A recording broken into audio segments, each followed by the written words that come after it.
Au Port de Québec avait lieu le lancement de la saison de Coupe de glace. Groupe Voyage Québec, Air Transat et Maximum Sport étaient présents pour la conférence de presse. Bien avant que les ponts soient existants, le canot à glace était l'un des seuls moyens de transport entre Lévis et le Bas-Saint-Louise. C'est en 1894, lors de la première mouture du Carnaval de Québec, qu'une première compétition de canot à glace a vu le jour. Aujourd'hui, ce sport extrême québécois prend de plus en plus d'ampleur et la sécurité doit être révisée. Comme je suis responsable de la grande traversée Casino de Charlevoix, entre les locaux de Saint-Joseph-la-Rive, c'est un des circuits les plus complexes, qui fait 8 km aller-retour et qui parfois, avec le vent, les courants et même la neige, on peut avoir des difficultés qui font que le circuit va s'allonger. Et l'an dernier, j'ai émis l'hypothèse et la suggestion de pouvoir suivre chaque canot en temps réel avec une balise GPS, ce qui fait que sur un écran, dans le poste de sécurité, on sait où se trouvent les canots.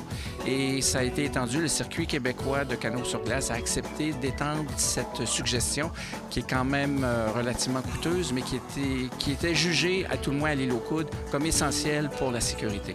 Nous sommes associés avec le Centre de géomatique du Cégep de Chicoutimi, qui fournit les équipements comme tels et qui, avec l'aide de ses serveurs, va permettre de recevoir toutes les positions GPS. Donc, c'est un récepteur de signal GPS et c'est associé dans le même petit bidule avec un transmetteur cellulaire qui renvoie la position vers le Cégep de Chicoutimi.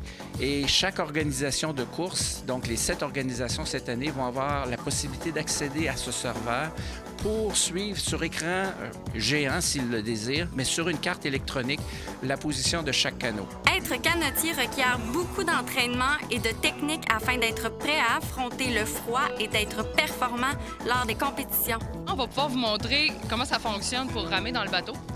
Les 4 filles qui sont placées ici sont à la rame et la dernière qui est à l'autre bout, elle, c'est ce qu'on appelle la barreuse. Elle, c'est elle qui dirige le bateau quand on est à l'eau.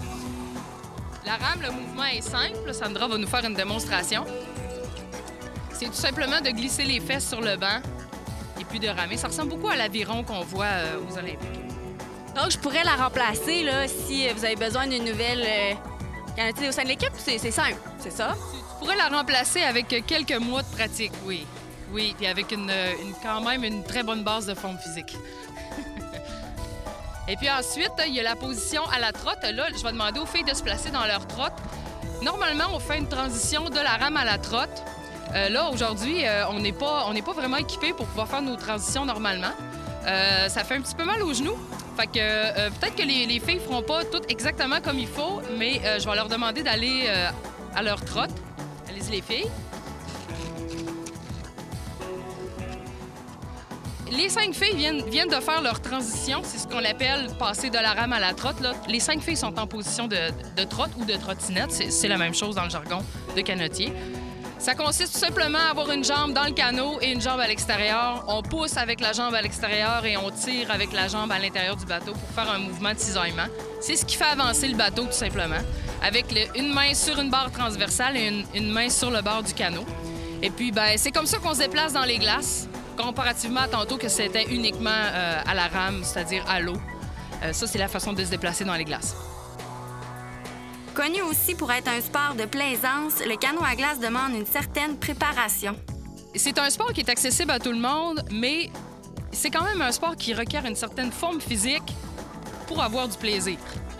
Parce que c'est très, très exigeant physiquement. Et puis quelqu'un qui est pas très, très en forme, qui décide « Tiens, moi, je vais faire du canot à glace pour me mettre en forme », ça se peut qu'il ait un petit peu mal au début puis qu'il trouve que c'est très, très, très demandant physiquement. Mais c'est un très beau sport. L'intérêt pour ce sport d'hiver prend de l'ampleur avec maintenant 309 canotiers inscrits à l'Association des coureurs en canot à glace du Québec. Avec 2 nouveaux parcours, l'un à Sorel-Tracy et l'autre à Rimouski, les équipes de canotiers devront participer à 7 courses afin de récolter des points pour le classement final et ainsi remporter la Coupe des Neiges 2015. Oui, c'est sûr qu'il reste toujours des défis. Comme cette année, c'est la saison où il y a le plus de courses. Fait que c'est vraiment un défi particulier cette année parce que on est obligé pour réussir à se présenter aux 7 courses d'avoir plus de personnes de canotiers.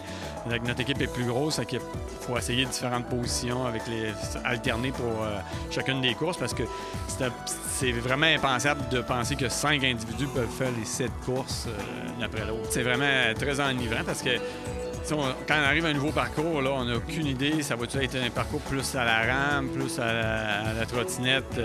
On a des conditions de glace comme un Rimouski, c'est de l'eau salée. On a vu un peu à l'île aux Coudes, on a un petit peu d'expérience là-dedans, mais est-ce que ça va être vraiment pareil? On n'a aucune idée vers quoi s'en aller, puis c'est difficile de se faire une préparation.